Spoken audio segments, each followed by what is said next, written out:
B6. B2, ¿no? La vitamina D, para tener mayor actividad, hidroxila sucesivamente en...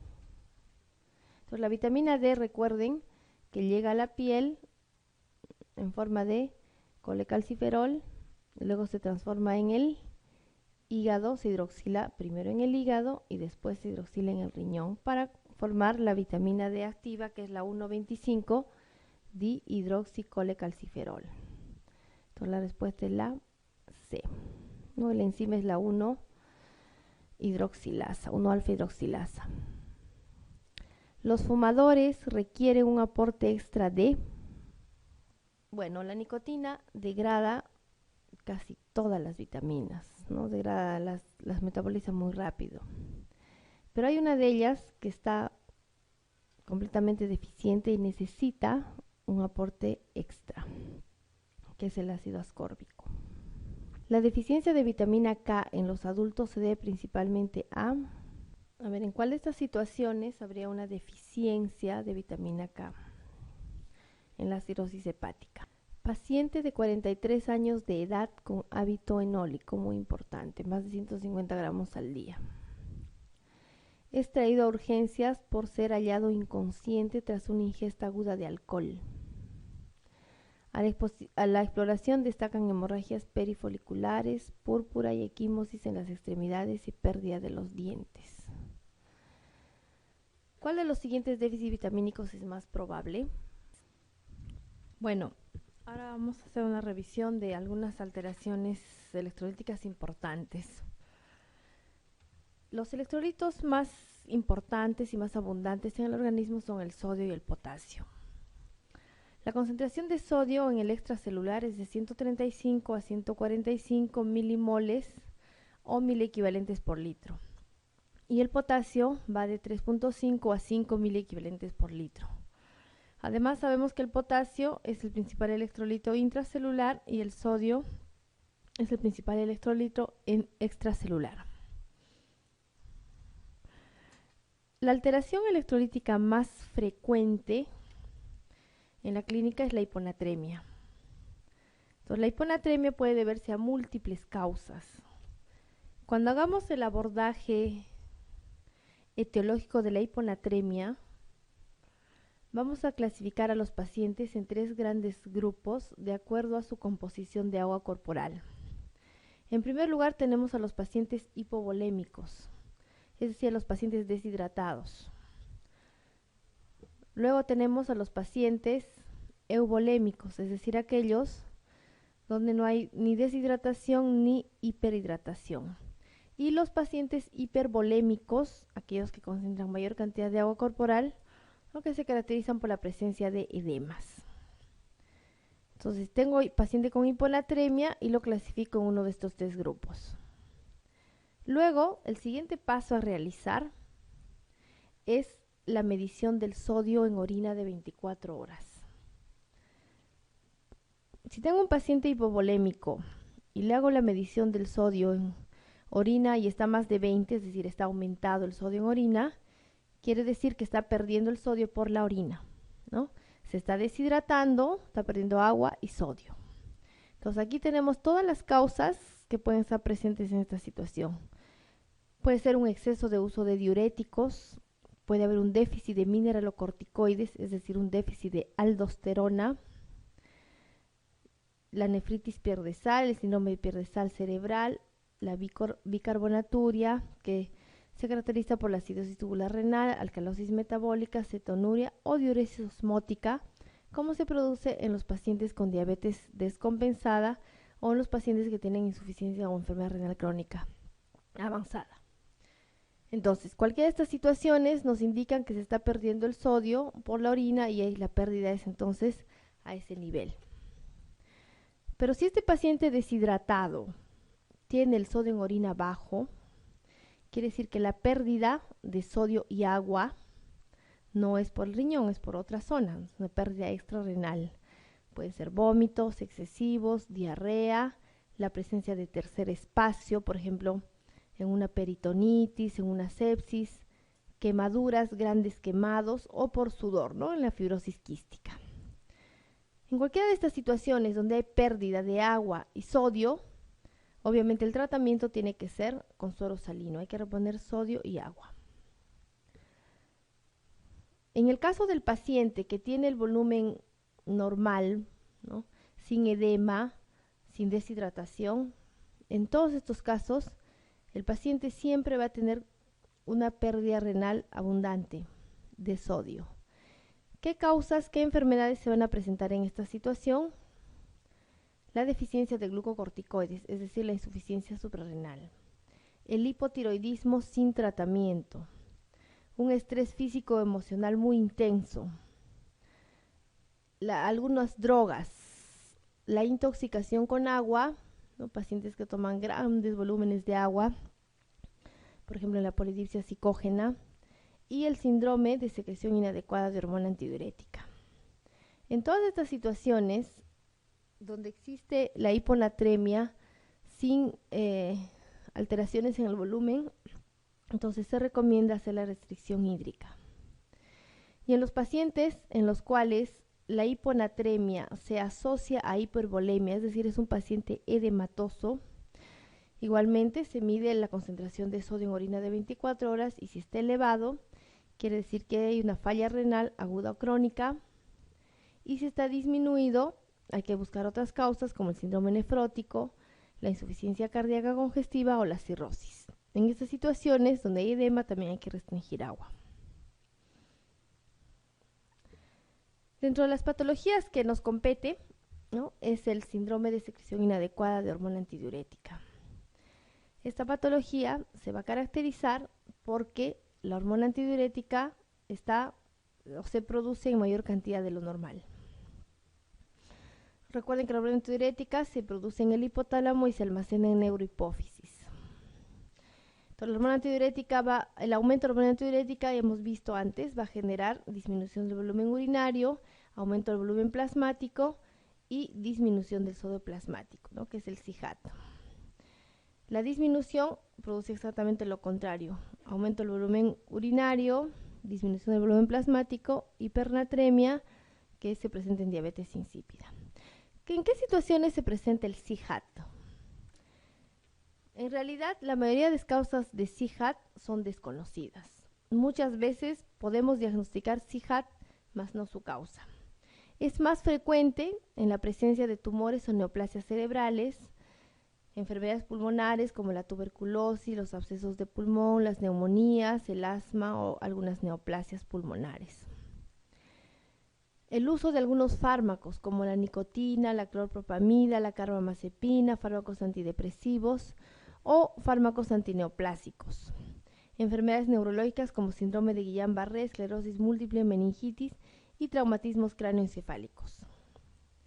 Ninguna de estas situaciones van a producir en todas las veces CIHAT. En algunos casos, ¿no?, cuando hay alguna predisposición del paciente y no se sabe exactamente por qué en algunos pacientes sí y en otros no. Como ustedes han visto, el diagnóstico de CIHAT está dentro de todas las alternativas de descarte de todas las causas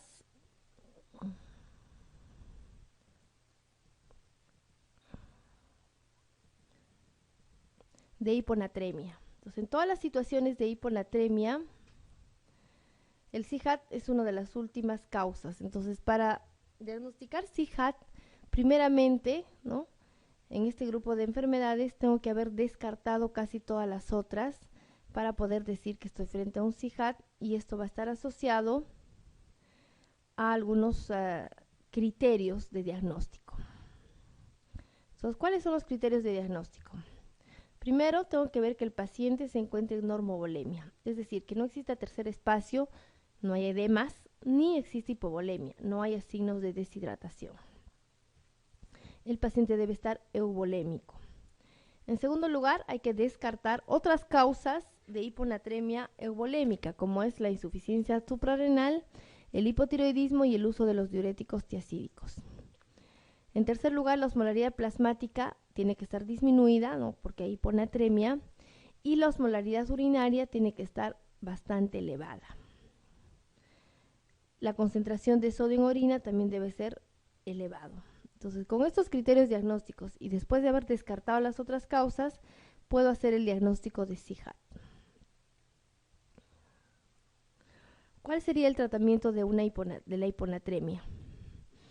Si la hiponatremia es leve y asintomática, ¿no? En el CIJAT más de 120 hay que tratar la causa. ¿Cómo?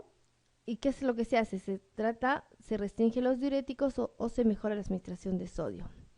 Si es por expansión de volumen, hay que restringir el agua. Y en el caso del CIJAT, lo único que se recomienda es la restricción intensa de volúmenes, y en algunos casos se puede utilizar este fármaco que es la demeclociclina, que es un derivado de las tetraciclinas, que tiene como función inhibir la secreción de hormona antidiurética.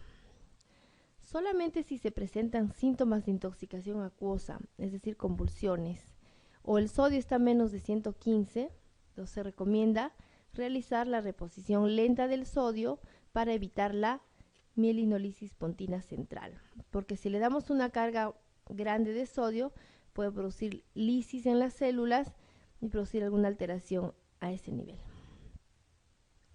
La hipernatremia se caracteriza por el aumento de la concentración de sodio en sangre por encima de 150 miliequivalentes por litro y puede deberse a que existe una pérdida excesiva de agua libre, ¿no? Una excreción de agua pura, por ejemplo, fiebre, hiperventilación, diabetes insípida, o pérdida de líquidos hipotónicos, por ejemplo, a nivel gastrointestinal, vómitos o quemaduras o diuresis osmótica. Entonces, en estas situaciones se puede perder agua libre.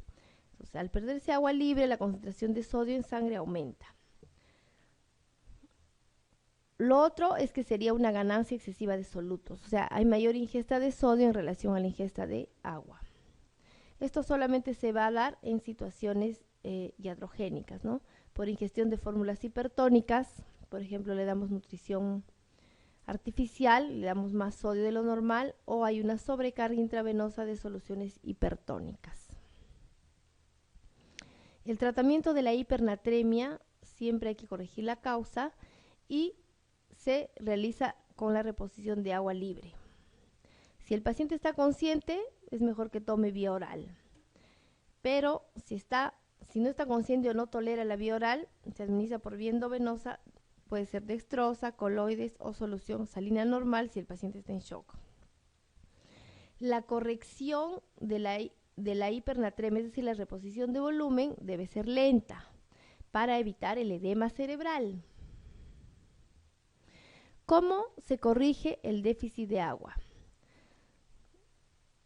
Entonces, se calcula el agua corporal total por el sodio en plasma sobre 140 menos 1. Esa es la fórmula. ¿Y cómo calculamos el agua corporal total? Es el peso del paciente por 0.6. Entonces, aquí sacamos el agua corporal total. Generalmente los pacientes tienen 6 a 8 litros de deficiencia de agua en las situaciones de hipernatremia severa. La hipopotasemia está definida cuando los niveles de potasio están menos de 3.5 miliequivalentes por litro. Las causas de hipopotasemia pueden ser una deficiente ingesta de potasio o una pérdida excesiva de potasio, que puede ser a nivel digestivo, cutáneo o renal. A nivel renal existen unos síndromes, que son los síndromes de Bartter y Lille, que se caracterizan porque las bombas de potasio no funcionan adecuadamente y se elimina más potasio de lo normal. Otra causa de hipopotasemia es que el potasio del extracelular ingrese al intracelular. ¿En qué situaciones puede ingresar más potasio del extracelular al intracelular? Por ejemplo, en el aumento de la secreción de insulina, el cortisol, las catecolaminas y la acidosis. ¿Qué fármacos también tienen este efecto? La furosemida bota el potasio, ¿no?, por vía renal, y el salbutamol mete el potasio al intracelular. Entonces, también estas situaciones pueden generar hipopotasemia. Clínicamente, la hipopotasemia se caracteriza por debilidad muscular, hilio paralítico, que puede semejar incluso un hilio mecánico, y las arritmias, ¿no? Entonces, en esta situación siempre hay que descartar que no exista un hilo mecánico, o sea, solamente por hipopotasemia. Y a nivel de los gases tenemos alcalosis metabólica hipoclorémica. El electrocardiograma nos va a mostrar algunos cambios dependiendo de la concentración de potasio en sangre, ¿no? Si lo primero que se presenta cuando los niveles de potasio comienzan a bajar es una depresión del segmento ST. La onda T, ¿no?, disminuye en tamaño, su voltaje es bajo y aparece una onda patológica después de la onda T, que es la onda U. Y también hay un alargamiento del PR. Si las concentraciones de potasio siguen disminuyendo, la onda T, que inicialmente estaba baja, se va a invertir y la onda U va a ser más prominente. El tratamiento de la hipopotasemia consiste en corregir la causa, puede ser disminuir los diuréticos de asa o administrar ahorradores de potasio, ¿no?, en caso que necesitemos de todas maneras un diurético. Si el potasio está a menos de 3 miliequivalentes por litro, se recomienda reponer de 20 a 80 miliequivalentes por día endovenoso. Siempre es importante recordar que no se debe administrar soluciones muy concentradas y esta reposición debe realizarse con monitorización cardíaca. Cada ampolla de potasio al 14.9 tiene 20 miliequivalentes. No podemos administrar en un frasco, no podemos ponerle 2, 3, 4 ampollas, porque estas concentraciones muy elevadas van a producir arritmia cardíaca y además pueden producir inflamación y lesión de las venas, una flebitis. Se recomienda siempre, si es posible, reponer el potasio, hacer esta reposición por un catéter de vía central. Además, hay que corregir la hipomagnesemia, porque el magnesio, la deficiencia de magnesio va a generar mayor hipopotasemia. La hiperpotasemia se define cuando los niveles de potasio están por encima de 5 miliequivalentes por litro y puede deberse a disminución en su eliminación renal. Sabemos que normalmente a nivel renal existe la bomba de sodio-potasio, entonces elimina potasio y reabsorbe sodio. En algunas situaciones donde la función renal está deteriorada, entonces no va a funcionar esta bomba y por lo tanto el potasio no se va a eliminar. Puede ser en la insuficiencia renal, las alteraciones tubulares o el hipoaldosteronismo. Sabemos que la aldosterona tiene como función activar esta bomba, reabsorbe sodio y elimina potasio. Entonces, al haber una deficiencia de la aldosterona, no se va a eliminar el potasio. O puede haber un aumento de la entrada de potasio. Por ejemplo, en la ingesta aumentada, que es poco frecuente, o grandes transfusiones. Cuando se hacen transfusiones de grandes volúmenes de sangre, hay una lisis de los eritrocitos y estos van a liberar el potasio intracelular, aumentando las concentraciones en sangre, ¿no? En otros estados catabólicos, por ejemplo, cuando hay lisis muscular severa, por ejemplo, pacientes politraumatizados o con alguna patología, igualmente, ¿no?, liberan el potasio del intracelular. O cuando hay alteraciones en su distribución, en la acidosis metabólica, la deficiencia de insulina, la parálisis familiar periódica hipercalémica, algunos fármacos como los AINES y ECA, succinilcolina, agonistas beta-adrenérgicos o triamterene. Entonces, en estas situaciones, el potasio del intracelular va a salir al extracelular. Clínicamente, también es algo inespecífico, puede haber mareos, náuseas y debilidad muscular. El electrocardiograma también va a mostrar cambios. Al inicio vamos a ver, ¿no?, a diferencia del anterior, las ondas T van a estar picudas.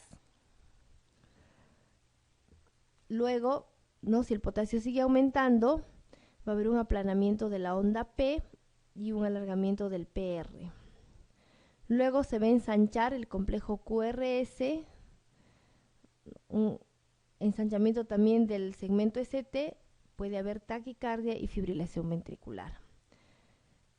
La hipocalcemia y la hiponatremia y la acidosis van a agravar este cuadro. El tratamiento ¿no? Si es una hiperpotasemia leve, es decir, menos de 6 miliequivalentes por litro, se debe corregir la causa y aumentar la excreción renal utilizando un diurético de asa. Podemos utilizar furosemida para eliminar y barrer el potasio. Pero si los niveles están por encima de 6 o por encima de 5 en insuficiencia renal, el tratamiento de elección es el gluconato de calcio al 10% en infusión lenta. Si no responde, podemos utilizar insulina cristalina endovenosa más dextrosa endovenosa para evitar hipoglicemia, porque sabemos que la insulina introduce el potasio al intracelular.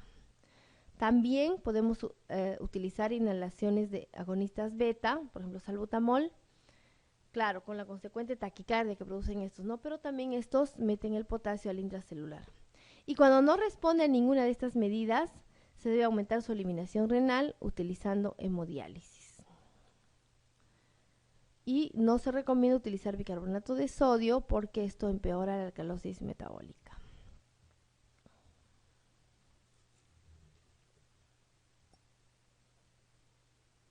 Preguntas. ¿Cuál de las alteraciones metabólicas que se citan a continuación es una complicación de la nutrición parenteral?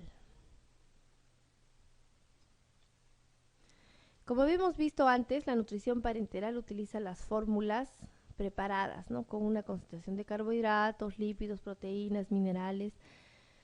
¿No? Para eso hemos utilizado la fórmula que hemos visto todo. Entonces, generalmente no se calcula bien las dosis. Entonces, puede haber cualquiera de estas alteraciones en una nutrición parenteral. Le damos más sodio, más potasio, más agua, menos agua. Entonces, puede pasar cualquier situación. Son alteraciones del electrocardiograma debido a la hipopotasemia, excepto aplanamiento e inversión de la onda T, si está presente, prominencia de la onda U, acortamiento del QT, descenso del ST o alargamiento del PR. Entonces, el acortamiento del QT no está presente, ¿no? Todos sí. En el síndrome de secreción inadecuada de hormona antidiurética es falso.